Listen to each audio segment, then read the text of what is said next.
What if the absolute best thing you could do for your career today is to, well, completely stop talking to everyone in your professional network? They'll just completely drop them. Yeah, just drop the forced coffee dates, the LinkedIn updates, all those desperate attempts to stay relevant and just walk away. I mean, that sounds like professional suicide, to be honest. Right, because in the modern world, you're told constantly that your network is your net worth. You're supposed to optimize, to grind, to shout into the digital void just to, prove you exist. And it is so exhausting. Exactly. But if you're the kind of person who is exhausted by that, someone who is trying to cut through the overwhelming noise of modern life to find wisdom that actually works, you've probably realized that most modern advice just leaves you feeling empty. It creates a really profound kind of exhaustion. We're like walking around drowning in information, but completely starving for clarity. Yeah, that's a great way to put it. Yeah.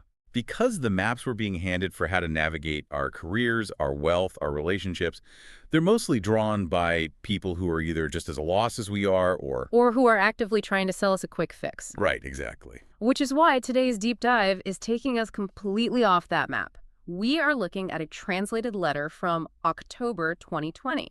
Really interesting text, this one. It is. It was written by an author named Zhu Feng, and it's titled Xu Feng Chats with Young People. But what makes the source materials here so utterly fascinating is that it is not a trendy life hack manifesto. Not at all. It's a distillation of insights from over 60 years of lived experience, like 60 years of observing the actual mechanics of human nature. Which is rare to find. So our mission today is to extract his highly unconventional rules for life, wealth, and relationships and figure out how we can actually apply them to improve the quality of our own lives. Okay, let's unpack this, because Xu Feng doesn't start with standard advice like, find your passion. No, he goes right to the core. Right. He starts by questioning the fundamental purpose of being alive. He argues that the entire point of human existence boils down to the perception and the experience of life. And that is, life with a capital L. Capital L. Yeah. It's not about accomplishments or milestones. It's an engine of perception. So the richer and more varied your experience is, the deeper your perception becomes. And the deeper that perception goes, the clearer the actual truth of the universe becomes to you. Exactly. But, and this is key, he defines rich experience in a way that feels very countercultural. Oh, absolutely. Because we're conditioned to believe that we are only truly living when we're happy or succeeding or, I don't know, on vacation. Sipping a margarita somewhere. Right. But Xu Feng includes a massive encompassing range of things. Joy, freedom, the beauty of nature, sure. But he explicitly states that frustration, disappointment, failure, and despair are equally vital components of that wealth. Which is wild, right? It shifts the entire paradigm of how we view hardship. It really does. Rather than seeing failure as a glitch in your existence, he's saying it is a necessary mechanism for deepening your perception. Because you can't understand the mechanics of cause and effect without it. Right. Or the coming and leaving of predestined relationships. You can't grasp those things if you only ever experience unbroken success. That makes me think of playing an incredibly complex open-world video game. Oh, okay. Yeah. Like if you play a game like that, the goal isn't just stand in one safe corner and grind for gold coins. Which is sadly how a lot of people treat real life. It's exactly how most of us treat making money in the real world. But the actual point of an open-world game is to uncover the dark corners of the map. You have to face the difficult boss battles, get knocked down, interact with the environment. Losing a battle in the game isn't a mistake. It's literally the narrative unfolding. Exactly. It's the mechanics of playing. What's fascinating here is how Xu Feng visualizes that exact accumulation of experience. Yeah. He uses this brilliant analogy involving stones. The gemstone analogy? Yes. He suggests looking at humanity as a vast geological collection of stones. On one end of the spectrum, you have precious gems. Diamonds, emeralds, rubies, sapphires. And on the exact opposite end. Rough pebbles. Yeah. Cobblestones. His argument is that the fundamental goal of enriching your life experience is to undergo the pressure required to become a precious stone. We absolutely must avoid becoming the pebbles among people. Okay, I want to dig into the causality of that. Why does being a diamond versus a pebble actually matter in how your daily life plays out? Well, think about what physically happens to those different types of stones in the real world. Okay. A precious stone is protected. It gets embedded into sacred, elevated places like crowns, altars, museums. It is valued and kept free from dirt. And the cobblestone. Its destiny is to be thrown on the ground, mixed with mud, and laid underfoot to be walked on by millions of people. Oh, wow. That's a stark contrast. And Shuifeng argues this is a direct mirror of our internal state. The purer the internal quality of your life, the more you will organically inhabit a world that feels free and perfect. And conversely. The lower your internal quality, meaning the more pebble-like you remain, the more you will find yourself trapped in a world defined by external control, exhaustion, and dilapidation. But let me challenge that for a second. Sure. Because that implies we have total control over our stone status. But how do we avoid being pebbles? Are some people just born that way, or is society actively turning us into cobblestones? The text heavily leans toward the latter. Okay. Xufeng diagnoses the modern world as this aggressive pebble-making machine.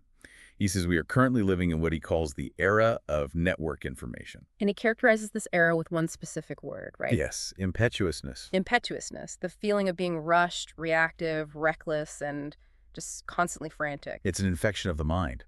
He points out that people are impetuous, but so are the markets, society, and even institutions like religion and politics. It's everywhere. Everything is vibrating with this frantic, ungrounded energy. Because of this, he warns that economic and social bubbles are everywhere, just waiting to burst. Because society is actively trying to pull you into its frantic rhythm. Exactly. Because an impetuous person is easy to control, and they're very easy to sell things to. And nothing acts as a better delivery system for that frantic energy than the internet. Oh, absolutely not. Shuifeng goes incredibly hard on this point. He makes this sweeping, bold claim that 95% of the internet's content, specifically including social media, is pure rubbish. Which sounds extreme at first. It does. But look at the mechanics of cognitive overload. Input ultimately dictates output. If you spend your limited mental energy and your precious time engaging with the endless outrage cycle of social media, you are effectively a digital garbage collector. A digital garbage collector. That is such a visceral image. Is it? Instead of polishing a diamond, you're just opening up your brain and letting algorithms dump a landfill of noise, comparison, and anxiety right into it. And over time, you just become a vessel for the rubbish. Yeah. And that digital degradation bleeds directly into the physical world, which brings us to another massive trap he warns young people about, which is materialism. Right, because when your brain is filled with impetuous, comparison-driven rubbish, your natural instinct is to try and soothe that anxiety by acquiring physical things. You start pursuing vanity. Yes. You start obsessing over real estate, luxury cars, high-end supplies, and whatever the current cultural trend dictates you need to own to be considered successful. Here's where it gets really interesting. Shuifeng doesn't just offer a standard minimalist critique saying, like, money doesn't buy happiness. No, he goes way further. He warns that focusing your life on material abundance sets you on a direct, unavoidable course toward decadence, corruption, depravity, and eventually what he calls death. Death. Meaning the complete destruction of your inner vitality. But wait, how does buying a nice car lead to the destruction of your vitality, though? Go back to the stones. If you dedicate all your energy to acquiring expensive things, you are focusing entirely on the external facade. You're basically taking a rough cobblestone and spending all your money painting it red to convince the world it's a ruby. But underneath, it's still a pebble. Exactly. You haven't done the difficult, quiet internal work of experiencing life and deepening your perception. You've just dressed up your impetuousness. Okay, that logically tracks. So if we shouldn't be doom-scrolling social media, and we shouldn't be dedicating our lives to hoarding real estate and luxury goods, what should we be doing with our time?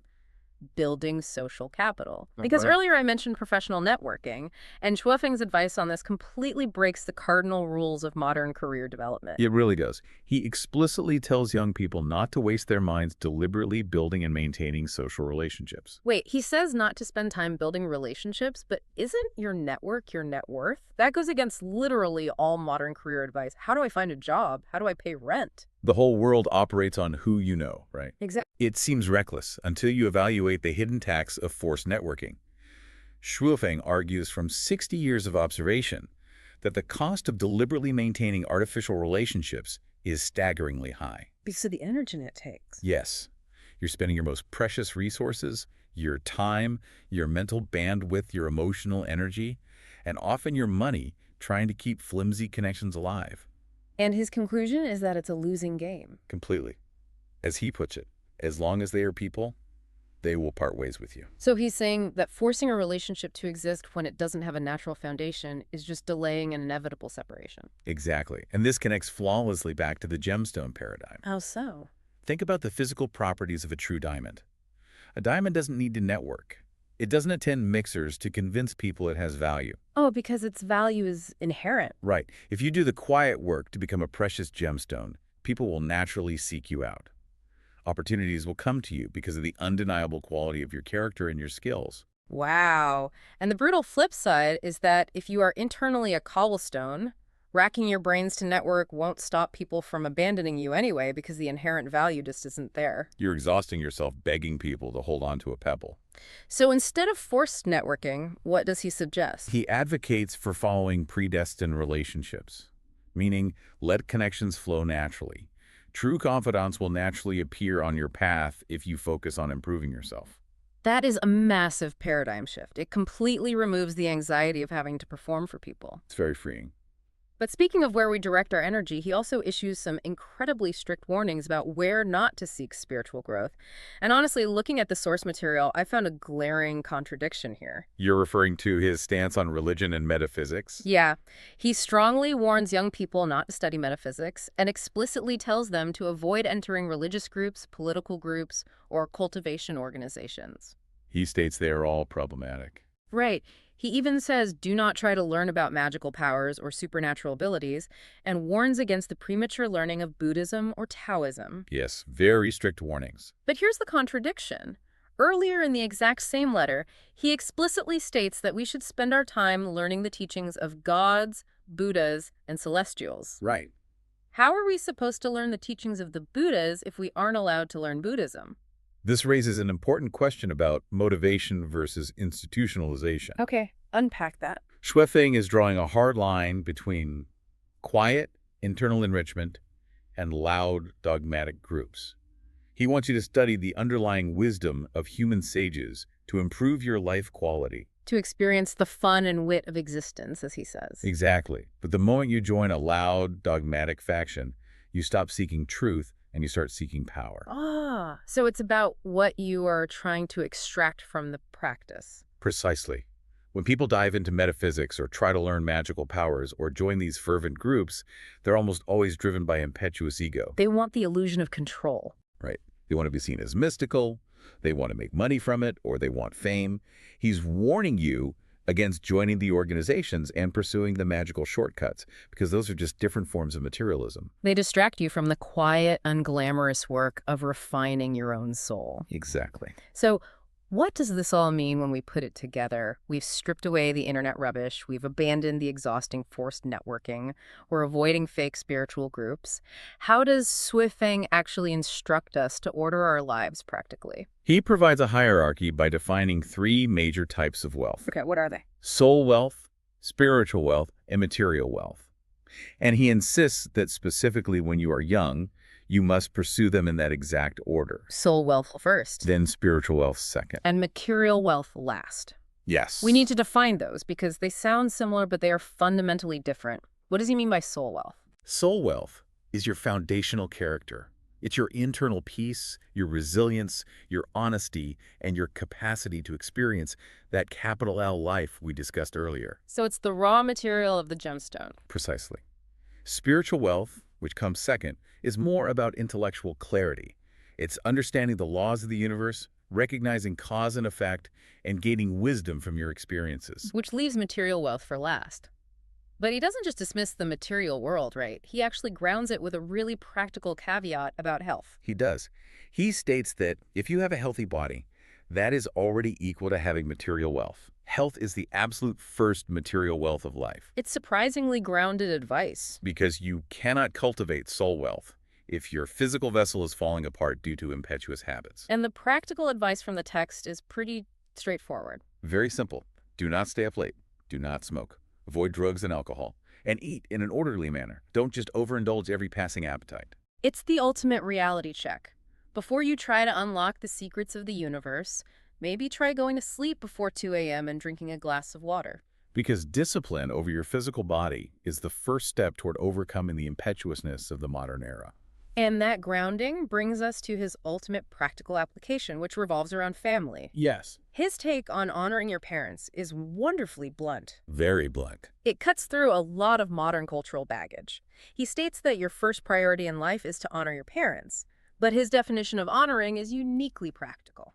It's vastly different from the traditional crushing burden of absolute obedience or immense financial provision that we see in many societies. Right, because the modern expectation is that you must become wildly successful so you can buy your parents a house and fund their retirement. Which creates that sandwich generation burnout. Exactly. Young adults are crushed trying to financially support both their children and their aging parents.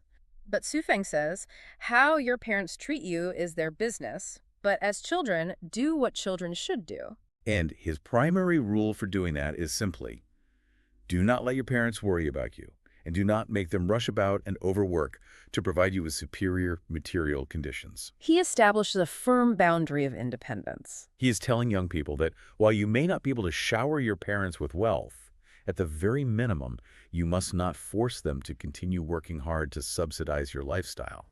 There is a quote in this section that I really love. He writes, "You are a human, not a pig, and your parents raised you to adulthood. After age 18, you must walk on your own." Calling someone a pig sounds harsh initially, It does. but look at the profound grace hiding inside that perspective. By stating that your only true obligation is to stand on your own 2 feet, he completely lifts the crushing weight of modern financial guilt. It's liberating. It truly is. He assures the reader that if you walk on your own, even if you ultimately cannot afford to financially support your parents in their old age, you will not carry guilt. Because simply not being a burden to them after 18 means heaven will regard you as a reasonable person? Exactly. Yeah. Someone who is aligned with the natural order. Just be a reasonable person. Stand on your own. Don't demand that aging people keep grinding to fund your impetuous desires. It's the ultimate anti-impetuous stance. It requires quiet responsibility. What a profound journey this letter takes us on. I mean, we're looking at a framework that asks us to treat life as a deep, sometimes painful but beautiful collection of experiences. Yes. It demands that we recognize the internet for the digital landfill it often is and protect our minds from it. We're challenged to prioritize our soul's character over luxury cars and to walk independently so we don't burden our parents. And tying it all together, it asks you to focus your energy inward. The goal is to quietly undergo the pressure required to become a precious gemstone, rather than desperately trying to manipulate the world around you while remaining a pebble. Before we wrap up, for anyone whose curiosity is piqued by Shuifeng's philosophy, it's worth noting that he compiled a book called Treasures of Classical Advice. Oh, yeah. It contains the wisdom of human sages, which he highly recommends reading. It promises tangible benefits for those willing to do the reading. If we connect this to the bigger picture, this entire deep dive really comes down to an audit of where you are currently directing your life force. Okay. I want to leave you with a final thought experiment that builds directly on the source material's gemstone versus networking concept. I love a good thought experiment. Lay it on us. Imagine if, starting the moment this audio ends, you completely stop spending your time and energy artificially maintaining your social and professional networks. Just totally stop. You stop the forced check-in emails, the mixers you hate, the online performing. If you stripped all of that away, who would still actively seek you out tomorrow? Oh, wow. That is a terrifying question. It really exposes the difference between genuine connection and just doing PR for yourself. Ask yourself, Yeah. are you spending your days polishing your gemstone? Yeah. Or just begging people to hold on to a pebble? Think about that the next time you feel the panic rising in your chest to add to the digital noise. You don't have to shout over the crowd. You can just quietly walk out, focus on the map of your own experiences, and start doing the profound work of becoming a diamond. Keep learning, keep questioning, and keep seeking out those aha moments. We'll catch you on the next deep dive.